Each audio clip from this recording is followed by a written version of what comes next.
तो आपका जो न्यू वाला रूल है, ठीक है, वो कब से कब तक का है? 1 सितंबर 2023 से 31 मार्च 2024 तक, ठीक है? ये आपका न्यू रूल है for unfurnished valuation of rent free accommodation. इसमें भी 2 केसेस होंगे आपके, ठीक है? Government employ, non government employ. Government employ के केस में वही आपका लाइसेंस फीस और रेंट जो फिक्स किया हुआ है गवर्नमेंट ने। बट जब नॉन गवर्नमेंट एम्प्लॉयज की बात आएगी तो आपके 2 केसेस जो थे, ठीक है? एकोमोडेशन ऑन किया एम्प्लॉयर ने, पहला ये था, दूसरा है एकोमोडेशन हायर पे लिया है एम्प्लॉयर ने, ठीक है?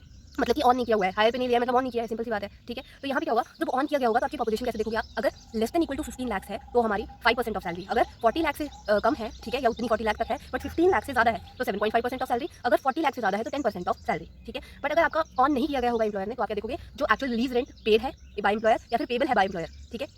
और साथ में देखोगे 10% ऑफ एम्प्लॉय सैलरी जो भी लेस होगा इनमें से, ठीक है, इन केस ऑफ हायर, मतलब कि ऑन नहीं किया होगा, वो आपका होगा value of rent free accommodation unfurnished वाला, ठीक है जी। Let's recapitulate once again. Government employ में वही सेम, बट नॉन गवर्नमेंट में क्या होगा, जो ऑन की गई होगी और नहीं की गई होगी। अगर की होगी तो क्या होगा, पॉपुलेशन देखेंगे हम, अगर less than equal to 15 lakh है तो 5%, less than equal to 40 lakh है बट 15 लाख से ज़्यादा 7.5%, और मोर देन 40 लाख है तो 10% ऑफ सैलरी, ठीक है? और अगर taken by on hire by employer होगा, दैट इज नॉट ऑन, तो हमारा क्या होगा, एक्चुअल लीज रेंट हमने पे किया हुआ है या फिर पेबल है बाय एम्प्लॉयर या फिर 10% ऑफ एम्प्लॉय सैलरी जो भी इनमें से लेस होगा, वो हमारा क्या है, valuation value of rent free accommodation unfurnished, ठीक है?